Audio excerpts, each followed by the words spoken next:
Hey everyone, Mrhappy here, and welcome to Mondays with Mrhappy, aka Mrhappy Mondays, the weekly Q&A show where you ask me questions and I answer them. So before we get into the actual Q&A, and of course the patron section at the beginning, I do want to do a quick reminder of something about, I guess, my work ethic regarding a certain topic, and that is in regards to sponsored content. I am going to be having some sponsored content coming up in the next week, month, whatever. With everything going on, the little bit of guaranteed income is something that gives me a lot of security. It makes me feel a lot better, but I'm not without my morals. So I want to give you guys a heads up at the way I approach sponsored content, because when you see it, I don't want you to just immediately assume one thing or the other.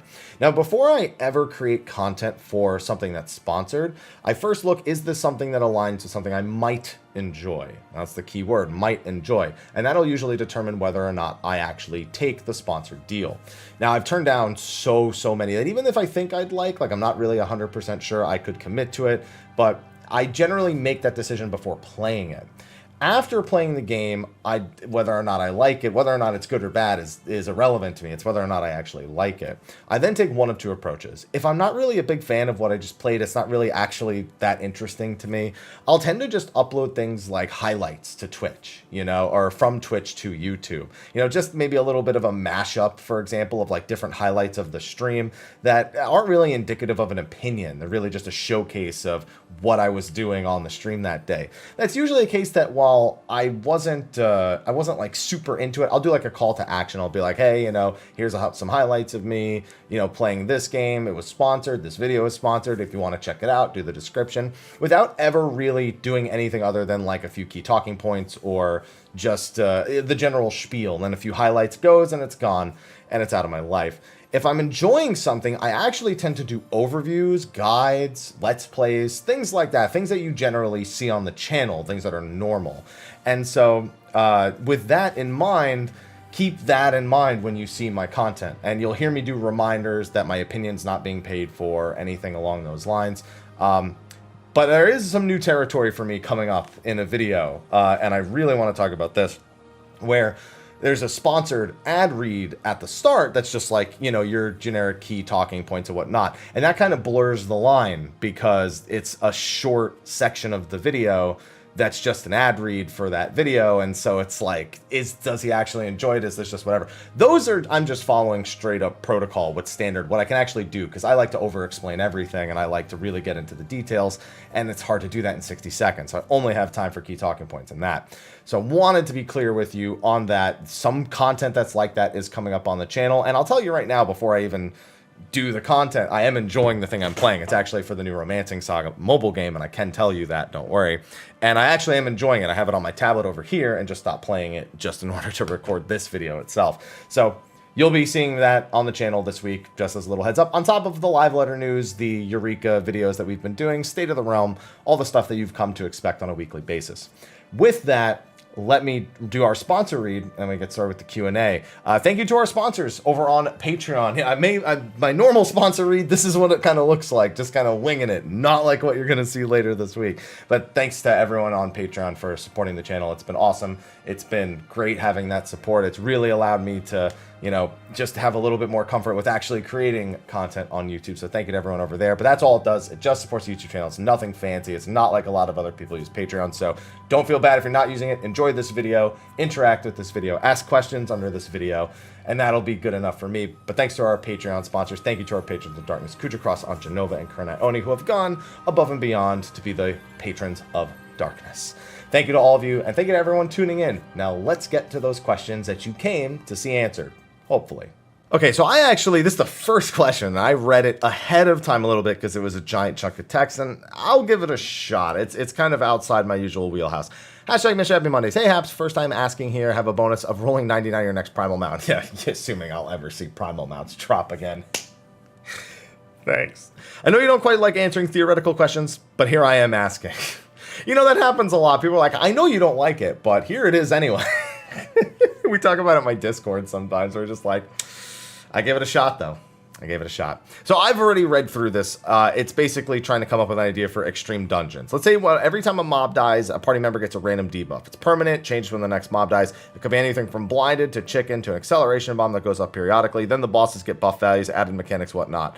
I was just thinking if this is an interesting concept for a higher difficulty dungeon. Well, that is very much along the lines of Mythic Plus. Mythic Plus does give affixes to monsters, like they explode into a poison cloud when they die, or if there's too many enemies nearby, they buff each other. That's the general idea when most people are talking about these kind of dungeons. But unfortunately, the things you're naming are still emphasized on the healer if either there's a slight mistake made or if any of these things are actually taking place. If somebody's turned into a chicken, let's say it's and let's say if that's your healer, then everyone's screwed, because if it's an actual difficult piece of content, nobody's looking at the healer going, well, we don't have him now. And then you have to think about incorporating separate mechanics that actually allow you to overcome the fact that your healer is now a chicken. Someone's blinded, boss might take longer to kill, which means there's more mechanics coming out, which means either the healer needs to contribute more damage or the healer needs to contribute more healing because more mechanics are happening. It still falls on the healer more than anyone else, regardless of what you do, even if it's more of a performance-based thing like an acceleration bomb. And that can still be on your healer, which then, whatever, it's kind of redundant at that point to even make mention of it.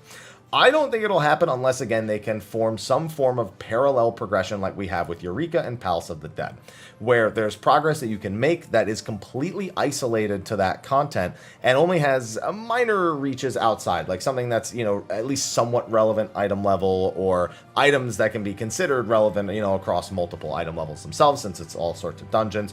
Unless we have a system like that that is completely isolated to the progression in a separate extreme dungeon, I don't see it happening ever, to be honest. And it's a lot of work to actually make something like that have some longevity and be interesting. So I just don't think it'll happen. It's always on the table. It's not like it doesn't come up in interviews with OCP frequently. I just think it's unlikely. Oh, this one's a lot of text. I should have read this one ahead of time. Hashtag Mrhappy Mondays. Good afternoon, Hap Sensei. I'm nobody sensei, trust me. It's my first time asking a question to have a stack of meat myth kebab soon. Oh, I'm hungry. Actually, I got a little bit of an upset stomach, so I'll pass for now, but thank you. That being said, I have two questions. First, do you think 14 could use a little bit of a shake-up in the type of content in the future? The formula is set in stone with the mess. The point. I find the formula 14 is sort of stagnant and wish there was shaken up a bit. Don't get me wrong, the content is excellent, but part of me just feels like maybe the team could shake up what a Dungeon Savage, EX Savage, or even open world content is. So I see this said a lot, and people throw around ideas. It's why I get those kind of questions like the one prior, so it's actually a pretty good segue. And a lot of times, people just want a shakeup without actually wanting change, is what happens most of the time. We have content that is a shakeup from the normal. We have Eureka, we have Palace of the Dead, we have Blue Mage. Those are shakeups, whether or not people want to accept them. Those are shakeups that break the formula, that have their own sort of way of approaching, and that have their own isolated progressions that people can work towards. Solo Palace of the Dead is an incredibly difficult personal challenge one can undertake, and even doing it with a group of 4 can be somewhat of a nice undertaking for a lot of people who don't want to actually go through with the entire solo method to become a necromancer or to become a lone warrior. We have the Blue Mage raids, which come with a pretty nice reward in the form of that Marble Mount, and force you to look at these encounters in a very different way when you don't have all these set roles in place, even if you have assigned roles within the actual Blue Mages. We have Eureka, which I've been spending a lot of time in the past couple weeks, and we have Bajra coming up. Things that are really nothing like the rest of the game, but people tend to just say, no, that's not what I'm talking about. But then it's like, what are you talking about? Like, there are things you could maybe suggest to those contents. Like, for example, if Eureka was a zone instead of an instance, then you could queue into other things while doing it. And that's a perfectly valid piece of criticism and something that I think is worth exploring. Bajra won't be that way either, it seems. So again, it's still a perfectly valid thing to look, oh, this is an improvement that could be made, so that way I can multitask. I can work on this and do this at the same time, because sometimes my queues are a little bit long and I only have a limited amount of time to play, and I'd like to progress in more than one thing at once. But in regards to actually shaking up the formula, there's not really much room to do anything without essentially remaking the game again. You can add new mechanics, or you can try to make mechanics more punishing, more interesting, whatever it is you do. But there's not much you can do. They've set in stone what the point of these pieces of content are, and those pieces of content are not going to change. So wishing for it doesn't really make it different. But the fact that you said the content is excellent, but you wish it was more varied, I guess without knowing exactly what activities you've approached, or if you're willing to approach those other activities I've mentioned, how much, like, what you even want to be different. And that is the biggest thing. A lot of people make suggestions, but they don't think of how it fits within Final Fantasy XIV itself and the actual game's formula and the game's kind of motto. The game doesn't want to be your life. It doesn't want to force you to have to grind for microscopic gear upgrades. It doesn't want RNG other than what piece of loot dropped this week and did I win the roll on it. It wants you to be able to say, I did it. I'm done. I win, I'll come back next time. And you know what? It's pretty weird for an MMO. I'll be honest. I grew up with an MMO that literally tried to suck all of my time completely away. And a lot of MMOs are like that. We happen to play one that isn't. And I understand that people love it and they want to play it more. Sometimes when you love something, you really got to take a step back and understand what you love about it and then play it for those reasons. Because it's better than trying to rewrite something that, like a lot of the other things that they always try to shake up the formula with, end up not being super loved by like the vast majority. It ends up creating this niche within the game that's usually very healthy and very inviting, but at the same time is then you have PvP. And then at the same time you have PvP, which I don't even need to talk about in this video. So yeah, I mean, that's really a non-answer, to be fair. I'll give you that. But the answer is realistically no. But your second question is a persistent global scale system like Campaign, Conquest, or Besiege. I'm not gonna lie, I played a lot of 11 in the past couple years. Besiege sucks. Conquest isn't interesting. And Campaign is horrible. These systems are not that interesting. They're basically fates. Besiege is a fate in a town, and Campaign is a fate that is out in the world. And I didn't like Campaign when it first came out. Besiege never worked, and they'd have to limit it pretty severely. But that being said, no, I don't see a point there. What is the point? Like, unless you're going to create a point, then you're just doing it for the sake of doing it. And that's generally why we haven't gotten updates to things like squadrons or grand companies, because they served the purpose when they were made, and they still serve a purpose now.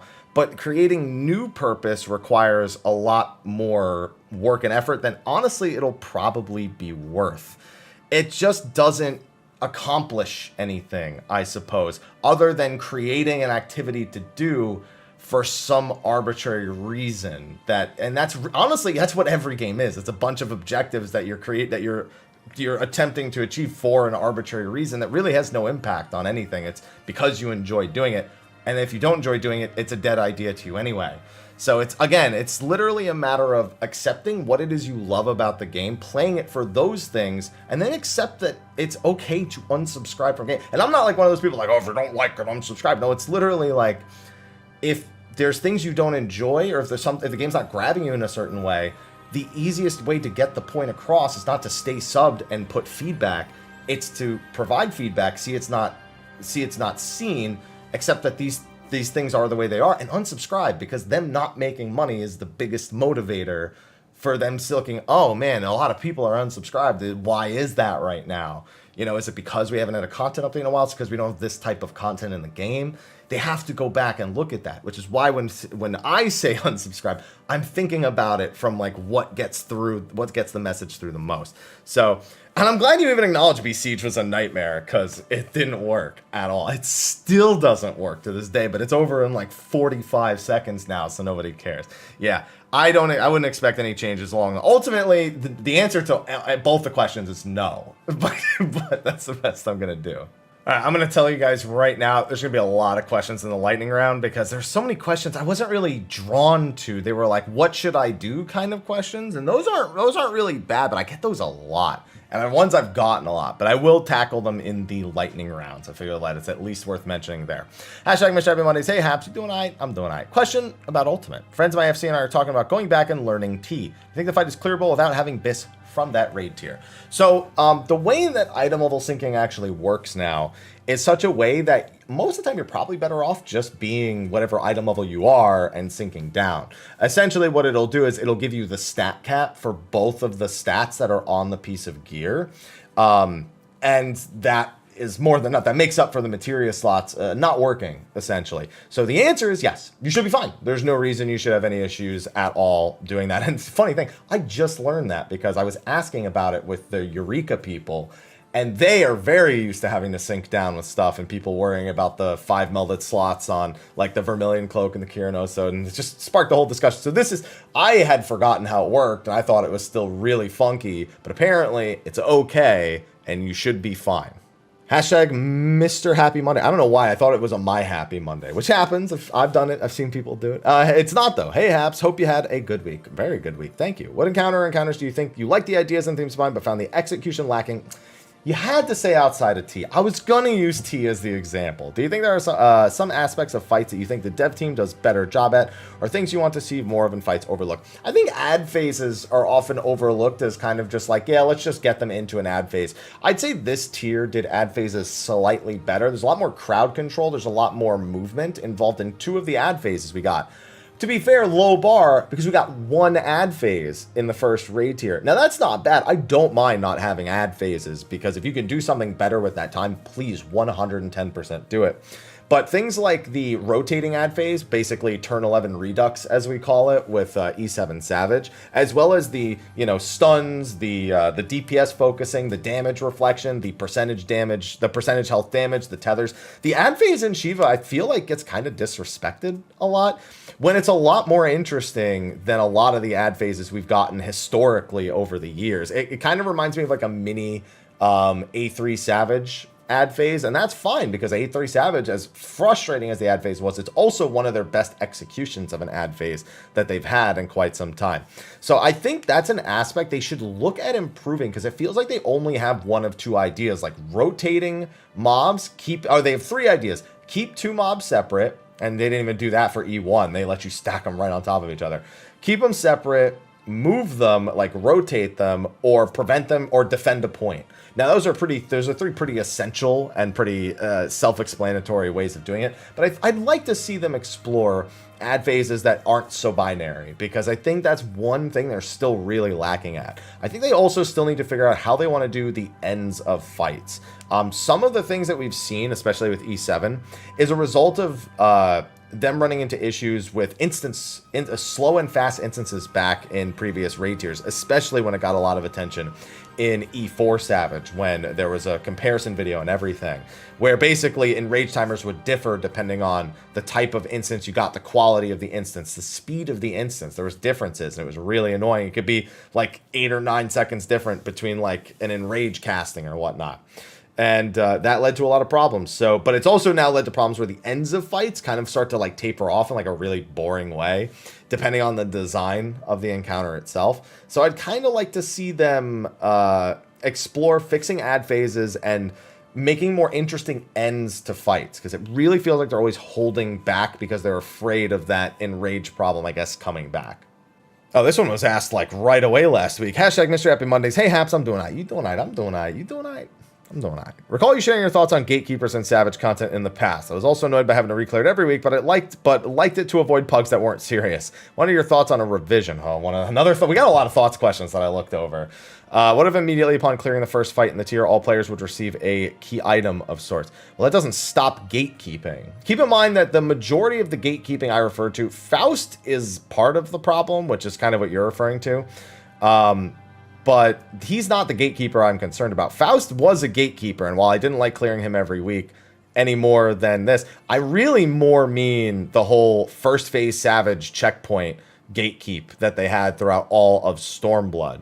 And no, you can't really do that, because they're trying to tell a story with a lot of these encounters. When they add the gatekeep, even in Savage, a lot of the times they're trying to impose a sense of like, almost like a true ending to the stories, or the true ending or the real final encounter before the story actually continued. And it just, the ways they used it were things like X-Death and Neo-X-Death. You can just skip X-Death. You can't just make it so people can skip X-Death. You could, but it'd be really weird. Kefka and God Kefka, but the transformation, especially Omega M and F, my god. Those bosses were pretty much Savage equivalent bosses on their own, just as a first boss. They weren't just like a DPS gate check like Faust. Those are the ones I often had more problems with than Faust, because Faust we'd burn down in 2-3 minutes and it was done. We didn't have to do it again for a while, and most of the time it was on the easiest boss of the raid tier, so we didn't end up having to redo Faust or anything like that, unless someone forgot to repair or something like that. But they were so dead brain easy that we didn't even have to think about it. It's really those Stormblood style gatekeepers, and skipping something as significant as that. I prefer the way they do it now, where like Shiva's first phase and last phase, they could have just made that 2 different fights. If this was Stormblood, they probably would have.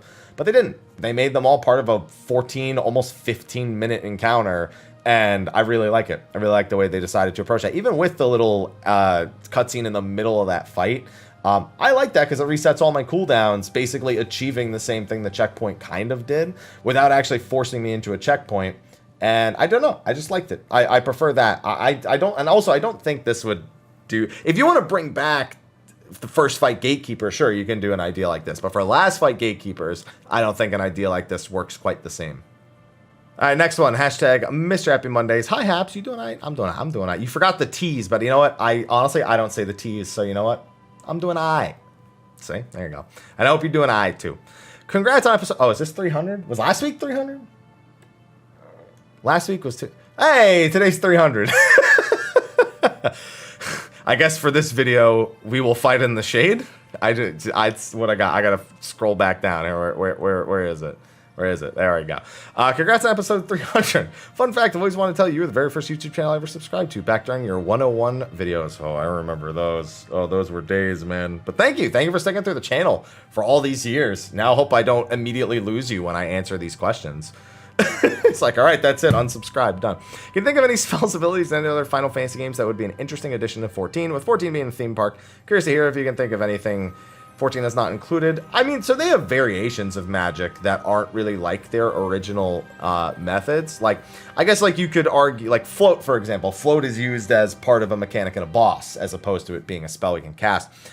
Haste exists, but not directly. It exists in the form of different, or it has existed in the form of different attack speed buffs that we've gotten. Basically, the stat exists without the spell existing. The slow effect, for example, exists on things like Arm's Length, which tanks use that if you're in a dungeon and doing a big pull. But there's a lot of those spells that kind of are missing because we wouldn't use them in really serious fights, and they'd cause unnecessary button blow, more than we see with stuff like Black Mage Blizzard 1 or Blizzard 2 and Fire 2 and things like that as we go to the higher levels. I think, if anything, I'm going to kind of cheat on this question. I still look back at Protect. I'm glad they got rid of it for what it was. I didn't like the way the Protect mechanic worked, but the way it worked in PvP always made sense to me. It kind of was almost like the Divine Benison. I wouldn't even mind if they just renamed Divine Benison to Protect or something like that. It wouldn't bother me at all, and I think that's almost the better use for it. Even though that's more like a barrier or a magic barrier spell, I think that's probably the better use. So cheating a little bit, but bringing that back and doing that with it, I kind of like better. What's the one game you're looking forward to before the end of the year? You know, I'm not playing Ghost of Tsushima on stream. I'm going to be tackling it off stream once I've got a little bit more time. That actually is one of the top ones for the year. From a Final Fantasy standpoint, I mean, Crystal Chronicles is like the big thing I've been waiting for all year. Cyberpunk's higher on the list, but I have this really weird fear that, like, Cyberpunk's not going to be good. I don't know why. It's, like, unfounded. I have no reason to think it. There's no thing I can cite that makes me go, that doesn't look good or that doesn't excite me, but I have this, like, sinking feeling that it's just not going to be that good, or I'm not going to like it at the very least. That one's kind of a worry for me. Man, Mortal Shell kind of added its name onto the list. That's supposed to be September. Apparently, Fate Tactics comes out July 31st. I didn't realize that until earlier. Temtem is releasing an update sometime this month that I don't even know when that's going to be, so I got to work that into my schedule somehow. Is there anything else, though? Ghost of Tsushima or Crystal Chronicles would have been really like the two biggest things. New World got pushed to next year. There's going to be a beta in August, but whatever. So, yeah, I don't know. So all those things are kind of things I'm looking forward to before the end of the year. There's actually more than that, but, like, of the, like, things I'm really, really excited for, those kind of go higher on the list, just naturally.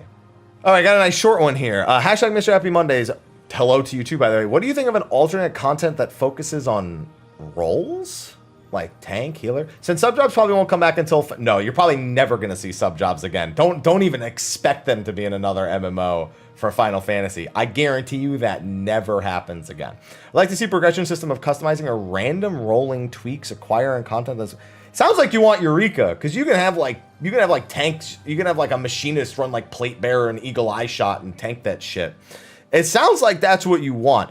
I can tell you right now, you will never have post-level cap character progression in a Final Fantasy MMO ever again. Because if they're going to ask you to do... And by the way, I mean other than item level. They're never going to ask you to do merit points, or they're never going to ask you to like forcefully grind something to make your character better once you're already max level.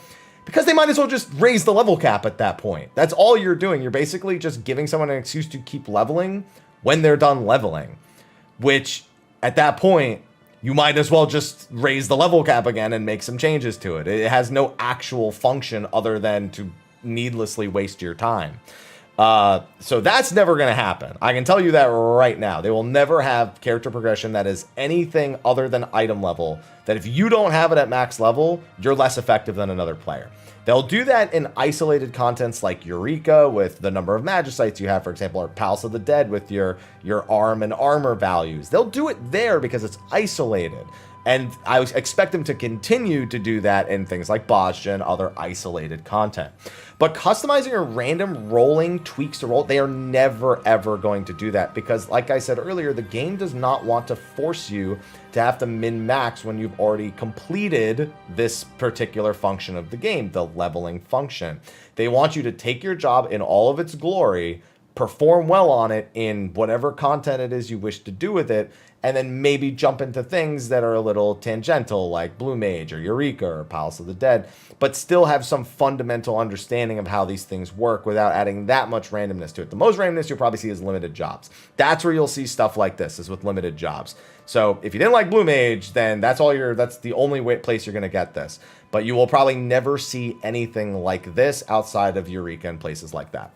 All right, and honestly, man, there's a lot of questions here that are just like, I get them so often. I feel bad because I can't expect that these people who are asking these questions, can't expect you guys to see every video. It's just like, it's wrong for me to look. So lightning round is going to be more like the fucking thunderstorm on fucking Jupiter along at this point. So what jobs do you think will be added in the next expansion? I don't like to speculate on it. There's really nothing to base anything off of other than needless hope, I suppose. It's not even needless, it's personal hope. I guess why would it be needless? So like you can argue almost anything. You can say, oh, Geomancer's mentioned in the lore here. You can say, we just heard about Beastmaster. Maybe it won't be limited. You can say, oh, well, we had the time magic with Gigi and Alexander. Maybe we'll get something that's not like Astro because Astro's kind of lost some of its time mage mechanics. There's no way to say anything definitively and look at it and go, yeah, because of that, I think we'll get that. And that's kind of how I like to do my predictions. I like to look at patterns. I like to look at major hints that seem like more like, oh yeah, they're really trying to push us in that direction, like Yugiri, like even Alice, which was only kind of a 50-50 one. There was still no real indication that it was looking like Red Mage because they didn't bother with animations for her at all. But she had a big glowing ether sword, and that's all we needed to see. I think Gaia will be an enemy in the last raid here. I think unwillingly she'll be an enemy. Not intentionally, unwillingly. Why do you think Dark needs another rework? Like I said, it's less what I think and more so what's been given to me from other tank players. People feel that way about Warrior and Dark Knight. The more I look at it, the more I almost think Warrior needs it more, but only because Dark Knight I actually see people play Dark Knight. Nobody wants to play Warrior. At least the whole direct hit thing with Warrior probably needs to be addressed, even if it doesn't need a full rework. But I think both those tanks kind of people are looking at. I more jokingly say the next Dark Knight rework because it just seems like no one's ever happy with what they do with it, unless they were for some reason a fan of like Heavensward Dark Knight, for example. Do you think with then we have another question here. Do you think with the Xbox port that we'll have issues with daily login queues? I have daily login queues already without it. And no, because we'll probably never see this game on Xbox, and even if we did, I don't think it's going to change the login queues that bad because they still lock away servers from people being able to make characters if servers are too populated. And then if not, they add more servers to make up for the increased capacity. So no, I don't suspect that being a problem. Where do you think they'll go with the last raid tier? Huge Final Fantasy VIII fan service. I expect like Ultimecia level stuff. I feel like it's been hinted at enough for the last raid tier of Eden. Why can't they make pet jobs that are good? I would argue actually that Summoner is an okay job when it's functioning, which is unfortunately very little of the time. There's always some issue with the AI or an issue with pets dying in the past or pets not being useful or whatever. I actually like the way Summoner is put together now, but that doesn't mean there aren't issues with the AI, like ghosting skills and stuff like that. I also think they could push it more in the direction of just you telling your pet what to do, and those are your actions are an extension of that. It's something that I've thought they could do if they ever did Puppet Master in the future. Instead, make the puppet the weapon, and all of your moves are you giving it commands and things like that. Make the Eggy essentially is the extension of your weapon. It's part of your book, essentially, and every single action is that, instead of it being a mix of a dot and a pet class. They can totally do it. They need to rewrite the pet AI, and they need to rewrite the way that pets actually interact with skills. But if you took all those skills and put them as part of the job's core identity, it probably starts happening less, because you can tie the pet even more directly to your actual actions, so the odds of them actually ghosting are way less frequent. I think they should look at this, because they need to be able to get the these things right, or it limits the amount of work they can actually do with that subcategory of jobs. So I completely agree. They need to work on the AI. They need to work on identity of jobs. And Summoner, I wouldn't hate if they worked their identity more towards being all summons. I've said in the past, they could do it like Bard, for example, where Bard rotates between songs. Make every phase like, you know, like Garuda Trance. And then you have a short-term Garuda that's not just the Eggy, but a more loyal depiction, I suppose. And you could have Ifrit Trance, then Titan Trance, then Bahamut Trance, then Phoenix Trance. It's still that whole like dance between the trances that you do, but it's like a little bit more streamlined in a sense. You can even make it every like time you go through the trances, then, you know, it unlocks the Bahamut one, and then you do all three again, and now it's Phoenix. And there's things they can do like that, but I think making the abilities an extension. I should have taken that question as a not lightning round question. I don't know why I didn't. What is the benefit of Stone Sky Sea dummies with Savage content? To practice your DPS and see if you're at least doing enough based on the game's calculations to enter that content. I'll tell you right now, the calculations are not great. But if you can't kill that dummy, it is a good indication that you should try to work and improve and see what other people around your item level are doing. Because that definitely is, it's more often an indication that you need some work on at least the earlier ones. Like I'd say the very final tier ones are a little bit, are actually very, very off, like E4 and E8. But if you're looking at E5, 6, 7, you'll probably be okay in most part. If you can't even beat those, you might want to focus on doing those before you actually hop into the content. What else is there? There's another one here. Player base. This one, there's one about Elatrian. I've only read what people are saying about Elatrian. I have no opinion on Elatrian. I've not fought Elatrian. It is wrong for me to even have an opinion on Elatrian.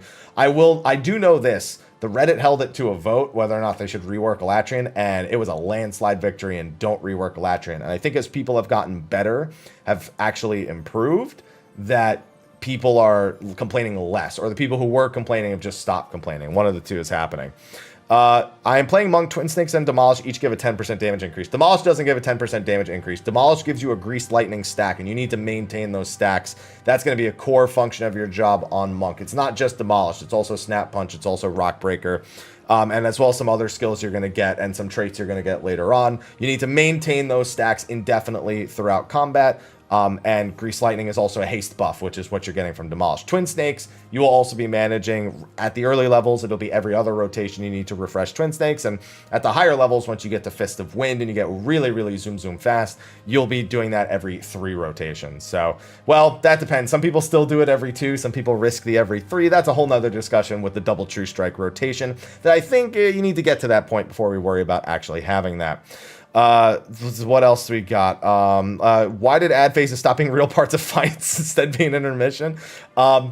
This goes back to my answer earlier. That's probably why I skipped this one. I want them to explore more options with ad phases. They can completely do what you're saying and integrate ad phases into the actual boss itself without separating, like the boss leaving the arena and saying good luck. Completely agree. They could do that. I don't see any reason why they couldn't. What else is there? What do you think to fix Warriors' meld issues? Just take the direct hit off of their skills, the guaranteed direct hit, and increase the potency, and then make it so they can have a direct hit. You probably have to lower some potencies on some other things to make up for it. It's not a simple 1-2 fix, but that's it. They need to just not have something that prevents direct hit scaling on their gear. So that's the answer. That's the one.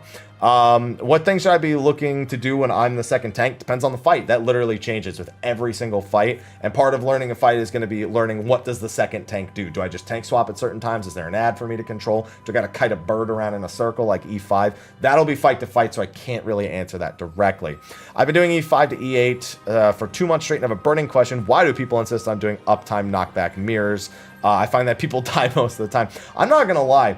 I just don't remember how to even move. It's so much movement. I actually trust people. I'd rather people die to forgetting or messing up an arm's length or a surecast than even trust people enough with the amount of movement and positioning required for doing it normally. That's honestly my own opinion on it, but every group should try to find the thing that works best for them. I just have a feeling that groups are so mixed at this point where you could have 5 people good at one method, 3 people good at another method, that you're screwed either way until all 8 people figure it out, line it up, make it work. That's what I think is actually going to be, that I think is what actually is leading to the problem that you're having here.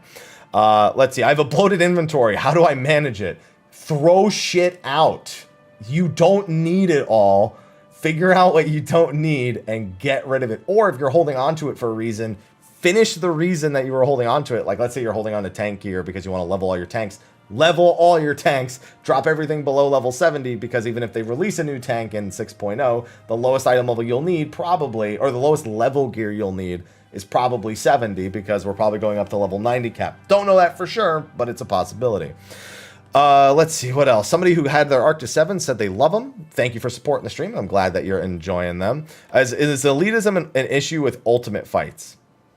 Oh yeah, it's the highest cutting edge. I'd say people are more willing to teach and learn, but you have to find those people. You can't be like joining groups that say, oh, you know, easy reclear. But people are more likely to resolve the issue by removing people who they don't think can actually do it. Yes, that is going to be a problem, but you don't need to be super high percentile. I've had fairly low percentile kills on quite a few of them. I've also had some decent percentile kills, but I'm definitely the play for the win player. So as long as DPS won't be an issue, I'll often take a step back. A good example was everyone was trying to get AoE GCDs in the first phase of Ultima Weapon with Garuda, where all of the ads actually spawn. I refused to AoE there because every single time I AoE'd, the spume that we need to not kill super fast would die. And I'm like, you know what? Fuck it. I don't care. I don't want to fix this problem any other way. Let them all do their AoEs recklessly. I'll stop, and that literally fixed the problem. So like, I'm the kind of player who will make those kind of decisions. I will lose it. I'm always going to be a play for the win player. Sometimes it's fun to play for the parse. I've done it in places like Sigmascape. I've done it in different Savage contents, but it's just not part of who I am. But you need to be doing enough in order to clear. So look at the people, the DPS of the people who are clearing, and try to get yourself to around that point, whatever's possible. You don't want to be like bottom of the barrel, like not even matching what the like 1 percentile or 2 percentile people are. You need to like have held yourself to a certain standard and probably try to improve, but make sure you're getting the mechanics down above all else. Let's see. I think I've answered that one before. Let's see. Catalog of items. I completely agree. The game could use a catalog of items. I would love a lore book in the game that catalogs the items, where you obtained them, how they were. I don't know. Like, obviously we have the crafting book and the gathering locations, but that's not quite the same. A catalog of items would be super useful, but it is a ton of data. It's probably why they haven't done it. But I completely agree. It would be awesome if we had one complete thing that was just listed where everything was, how you found it, where it dropped, all that stuff. More information is always good. Is there a theme for raid tiers? Yeah, they usually theme raid tiers, or they theme entire expansion raid tiers. Like Alexander was like the Nisi and the Fausts. You know, that's what most people remember on top of individual mechanics. Stormblood, nobody cared. The final bosses being gated by a door was one, I guess. And I don't know. That's all I got for that. But no, I wouldn't say. You know what it is? They usually figure out like a brand. They're like, oh shit, we need to try out this new AoE marker or this new debuff, and they use it in like everything in that patch. So that does happen fairly frequently. But at the same time, it's not always so in your face. And I think the raid tier you're talking about is more in your face than it is in other raid tiers. Okay, is there anything else for this lightning round? Party Finder has too many different methods. Most people seem to want people who've already cleared. You gotta accept the fact that the Party Finder... Here's the thing, the Party Finder requiring you to know lots of different methods is not a bad thing. The more you can learn about the way people figure out mechanics, the more prepared you are for new raid fights to come out. You might find the strategy that everybody loves the most first because you've actually come to understand how people have dissected these mechanics and be able to tell the differences, the pros and cons. You're going to need to go through the Party Finder. You need to be willing to join these parties and learn the strategies, even if you end up having to learn different ones. Once you've mastered one, then you can be a little picky. You can just go to one that you like if you don't want to learn the other one. But that's what you're going to have to do. If you want to get into Savage, you just have to accept those practice parties, those learning parties, those, clear for a friend parties, whatever they are. You have to accept them, and you just have to try and barrel through them. Take the hard times with a laugh, because that is the only way to get through the Party Finder. Do you think that 14's expansions will ever stop raising the level cap or remove levels? I think with what WoW's doing now, if the level squish will happen eventually. I think that exact same thing. We're already looking at the potential of a stat squish next expansion. They've already mentioned that they're considering doing it. It's very likely that we see it in the next expansion. Why do tanks pull so slow? They're not as confident as other tanks, or they're just not paying as much attention. Most of the time, it's a confidence thing. They're like trying to play to their confidence level, to their comfort levels, and that doesn't always match the other 3 people. And I don't always agree with it, but I don't complain to my tanks if they're pulling too slow. I kind of complain to myself, like, oh, it's one of those. But I accept that I'm not going to tell that guy what to do. Unless I'm the healer, I'll like maybe throw a suggestion. I'll be like, you can pull big if you want. And then if they don't want, fine. Then that's just how it is. That's whatever. I'm not going to push them to do it. And then there's a bunch of questions about the provoke question. There's actually a bunch of statements about the provoke question. So I actually had some discussions about this throughout the week. And we came to a few conclusions. One, it's because it doesn't go on the GCD, but it's still a little bit risky because you get people who hit the tank, who hit the boss before the tank does. And if you're pulling with provoke, odds are they're going to take an auto to the face if you pre-shielded before the fight. Shield's gone, a little bit more effort, a little bit scarier, a little bit more annoying. That's the truth. The other thing is sometimes the range itself, which I actually talked about last week, is a factor. But one thing I know, ninjas really like it when tanks provoke pull because they can do it from further away. It lets them get a little bit closer with their dotons, and the boss gets pulled a little bit further back so that they can start the fight in a doton, so they can do the pre-pull doton trick. Obviously, last week I mentioned being able to pull monsters that are further away because it's safer, or your GCD is already rolling and you want to grab multiple monsters. We talked a little bit about it, but those are some extra things that after bringing it up on my live stream, we discussed a little bit, and it was good. And I think that's all the things I wanted to grab for the lightning round. I feel like I definitely missed something here. Oh yeah, do you think people will get less rewards for the 1v1 battle in Bajja? Yes, I do think that if the person loses, it will affect the rewards at the end of it all. Not just for that one person, but for everybody. So there's going to be a lot of pressure on that one person not to screw up. So I definitely don't suspect that. Oh no, and then, okay, yeah, and I think that's all I think that's everything with my lightning round. Whew, I might as well have just answered more questions. But, I was having such a hard time. I just didn't want to dedicate so much time to individual questions when I've answered a lot of those, like, a lot of times before. But thank you, everyone, for asking your questions. Hopefully I got to all of them. And that's all I got. Ask your questions for next week in the comment section below. And if I don't want to answer them as a full question, you'll probably get it in the lightning round like you just did right now. But thank you, everyone, for watching this week. Thank you, everyone, for tuning in. Ask your questions for next week. And I got some work to do, so I'm going to go do that. Thank you. Be sure to like, favorite, subscribe, and share. That's the thing I was forgetting to do. I'll see you guys next time. Until then, take care.